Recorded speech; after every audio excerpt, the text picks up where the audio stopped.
It's Antonio Pierce. Meanwhile, Burrow is going to play in the preseason. Are Cincy's slow starts a thing of the past? Greg Jennings gives us his preseason takes. But right now, we're talking about Micah's hold in. He asked to be traded last week, and Jerry Jones said, you know what, no big deal. Don't lose any sleep over it. So we assume that means the deal is going to get done and Micah's not going to miss any games. Not necessarily the case. Take a listen. Have you talked to him since the trade request? I have not, no. Has you negotiated, started contract talks with his agent? No. Any confidence that he will be on the field against Philadelphia? Again, no. Absolutely not. A big part of that is his decision. Danny, your reaction to Jerry Jones' recent comments? It's all just so unnecessary. Like I still firmly believe that Micah Parsons and the Dallas Cowboys will get a deal done. I don't agree with the rhetoric that it's just like he's going to eke above T.J. Watt's $41 million a year. I think he wants to shatter it. I think he wants to set a new standard. That's what Bruce said. You as mean well. Jerry or no? Micah. Yeah, Micah. I agree. Like T.J. Watt's 30. Miles Garrett's 29. Right. Micah Parsons is 26. Like I think he wants to set the standard for an edge rusher and then have that new standard stand for a couple of years, like Justin Jefferson did in the receiver market. So $45 million a year. Does he want $50 million a year? Does he want $200 million guaranteed? Like, because the record for guaranteed money for a defensive player is Myles Garrett at $122 million. So I think he wants to shatter it. But Jerry Jones is just weird about this. Like, I looked in his eyes and I just shook his hand and I thought we had a deal done. Man, when he bought the team in 1989, it was for $140 million. It's not 1999 anymore. He's about to give $140 million to Micah Parsons. So I think Jerry's just stuck in the 80s. So, but here's the other problem. Who knows what Micah wants? Because they won't talk to his agent. That's the part of this that I think Brew's unprecedented. I've never heard of a negotiation that it is clearly not the Cowboys' stance of, your first contract's not over, we're not giving you a second contract. Because Jerry feels like we agreed to a second contract already. Mm-hmm. So the stance is not, there's nothing to negotiate about because we're not paying you. Right. The stance is, I negotiated without the agent and now I won't talk to the agent. But I've never seen a scenario of a player of this caliber that wanted to stay with the team, who the team has said they wanted him, and the owner's stance is, we won't talk to the agent. Right. It is that, and I think that is, I don't think it's hyperbole to say that's without precedent. I've never seen something like that before. No, I think it's terrible. The word I used in the last hour was hogwash. It's balderdash. Wow. This is balderdash. He's being disingenuous. That's the synonym for hogwash. Yeah. So he's being disingenuous. Yeah. All right? Like you said, Nick, if you even thought we got a handshake agreement, to use his terminology, you still call the agent to work out the fine print. He even mentioned, the details we still had to work out when he bought the team.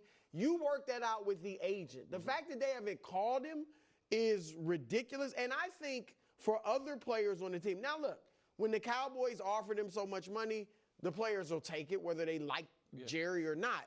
But I do think if I'm a player on this team, Greg, I'm kind of like a young player. They're not paying Micah Parsons? Yeah. Like, what is going to happen when I'm up or when it's my turn? Or even if I play fantastic, what's going to happen? So I think there's a good chance they still get it done just because this has been Jerry's history. But I am there's a little bit of me now, a small part that's starting to wonder, is Jerry, is Micah off asking for 47 a year? Remember I told you I saw the article in the Dallas Morning News, Calvin Watkins wrote, he wants 4 years, $200 million, which is 50 a year. I was like, that was the first time I'd seen it. Yeah, I was like, I don't know, is that a mistake? Is that a misprint or whatever? But maybe that's what he wants. But to your point, Nick, I don't know how he would know. Correct. If he hadn't talked to the agent, but. So it's really strange to me because one moment we hear Jerry telling the fans, don't lose any sleep over it. The next moment we're hearing them say, absolutely not. I'm not sure he's going to play week one.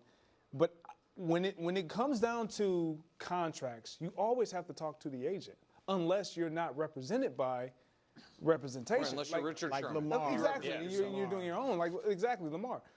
Yeah. When I think about this situation and I think about all the things that Micah said and how he loves football and how he loves the Cowboys and all this stuff, it's almost like Jerry and his team but really Jerry's trying to take advantage of Micah Parsons and all that he's already said and get him in a corner where it's like the only reason I don't. This is a bad analogy, but it's a good analogy. It's bad because it invokes bad things, but it's the same reason why if you're in trouble with the cops, you say, talk to my lawyer, Absolutely. not to me. Correct. Because you guys are one party of a negotiation. I'm not equipped to be the other party to it. And I'm not comparing Micah to a criminal, but it's the guy I pay to deal with people like you is who you should talk to. Right. It is not a unique concept. And I think it's totally fine. Mangini talked about how sometimes after a long period of the agent and the player, the agent and the team negotiating, they can't, reach a point. Then the coach or the GM might come in and be like, hey, our guys have been talking, it's not getting done. Can we talk? Mm-hmm. That to me is totally different than starting there when you don't even know it's going to be a negotiation. Like that. Because it does, yes, the agent works for the player so the player can supersede him. But Micah didn't try to enter into a negotiation with Jerry Jones. He thought he was meeting with him about team leadership, and then Jerry brought up money. Well, that's the thing, too. This should be the easiest type of contract to do. Yeah. Superstar player at premium position gets first contract extension with team that drafted you. Yeah. These always go well. Everyone remembers when Khalil Mack was traded because it was like, oh my God, the Raiders didn't pay Khalil Mack? Yes. What? And then the Bears traded multiple first-round picks, most draft capital ever given up for a defensive player, and then they gave him the biggest contract ever for a defensive player. It was like a industry-shifting trade. I don't think anyone thinks that's going to happen And with again. the Raiders, didn't a new regime had come in? And that was one of the reasons they literally thought it was possible that the Raiders did not have enough cash on hand. That's to what pay it was. Khalil Mack. The old. You got to keep it in essence. This is not that. Yeah. Greg, what do you think about the news that he actually might miss game one? It's I think we're kind of. I don't want to gloss over the importance of this because it's not just week one. It also opens up the entire NFL season.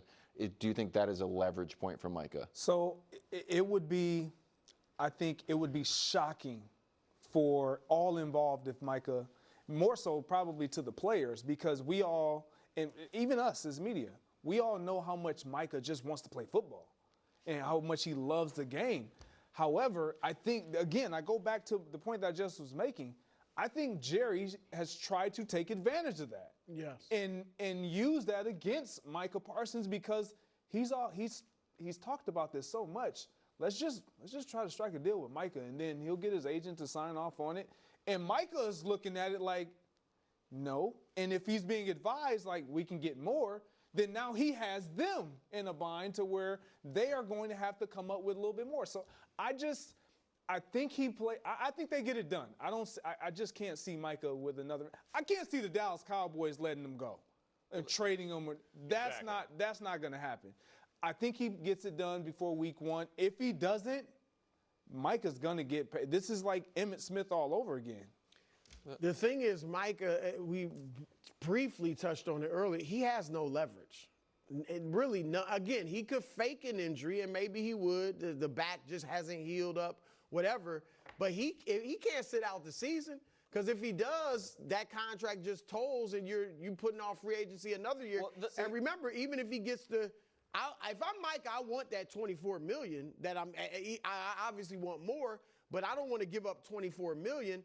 And then Jerry could, if this really turns into a real grudge match, but Jerry still respects how great of a football player he is, he could franchise him. A year from now. Yeah, have him play for 24 and then franchise him. Just real quick, I think the point that you keep kind of trying to center us back to is almost, and so good job by you in that regard, getting lost in this, which is the tangible impact on the 2025 Dallas Cowboys' ability to get back to the postseason. Yeah. Like, that's the part that, like, we all are, because we're so used to Jerry's nonsense and the way the negotiations work, and I think also probably because we have kind of lowered our expectations for the Cowboys this year compared to last year and coming off all those 12-win seasons. We haven't focused on the fact that if you think you can win a championship, this is hurting your ability to do it. So I asked, so there's two ways to look at it, and we were talking about it before the show, that I think Jerry could look at it. One is the Bengals were right there on the precipice, and they lost to the Patriots, and week 1 really matters. Like, that will come back and bite you. And then what we were talking about, 1993, when Emmett holds out, which feels like a long time ago, but maybe if you're Jerry's age, feels like a little... Yesterday. Yeah. Like, you know what? I've been here before. Emmett missed 2 games. He came back, I think, in week 6, and we still won the Super Bowl. So it's like... He missed 2 weeks, didn't he? He missed 2, but then why would I think he came back weeks? No, he only missed the first 2 games. They were No, I know, but then I don't know. Maybe I misread it. I was on microfiche. So I don't know. I also think some of the leverage here is embarrassing Jerry. I think Micah's leverage is this is a national stage. We know So you think he's got a lot of leverage? I do. I think there was Micah a has point leverage as well. when Chris Jones. I don't think the Chiefs were embarrassed by Chris Jones. No, Chris Jones seemed a little embarrassed. Yeah, he was there. I think against the Eagles, rivals, they're the champions. They've got the banner. You're opening up the whole season, and Howie Roseman's this genius GM, and you can't get your main franchise guy Right. The flip side is if Jerry's looking at it like, here's the only way I can make that opening night game not just about the Eagles, is if the day before I sign Micah Parsons. Like with Dak. Interesting. Yeah, like Dak. Like, like Fair Dak. counterpoint. Yeah, by the way, that still would be bad for the team. Like, that would still be bad for their ability to win that game. Correct. But it wouldn't be bad for the Cowboys' marketability, which seems to be his #1 priority. They're going to get Head to Cleveland. Shador Sanders, 4th on the depth chart, but first to take snap on Friday for the Browns preseason game against the Panthers. Stefanski saying Cleveland is going to rest the starters, and Shador hasn't been working out with them anyway, so it should be okay. Here's Stefanski, and yet again, a shirtless Myles Garrett. We'll rest some starters. Some players will play. Obviously holding out some guys due to injury, as you know. And then we'll play Shador at quarterback. We just signed Snoop Huntley, as you guys saw. We'll see, get Snoop back up to speed. He's funny. He's optimistic. He's lighthearted. But he works hard. You know, he takes it seriously, his craft, and he's watching what the others are doing and you know, doing it his own way in which only he can. So, you know, looking forward to see him, you know, during these preseason games and how he you know, manages the offense. But you know, I think he looks good, but all the guys look good right now. Greg, you're our resident bodybuilder on the show. Yeah. Before we dig into these numbers, were you ever considering doing a press conference with your shirt off? No, I didn't have that physique when I was playing. But what about now? Now I would definitely consider it. I'm taking you over my. As good as he I looks. would definitely consider that. No, I'm taking Greg, when he's in bulking season, I'm taking Greg. I give him a real shot. The problem is Miles is 6 inches tall. Exactly. You more cut up. You more All right, what's the story? Danny, your immediate reaction to the news that he's going to start? Good for Shador. Most fifth-round picks do not get this opportunity. It's an opportunity of circumstance. It's an opportunity of, like, Joe Flacco is too old, so we are not going to play him in a preseason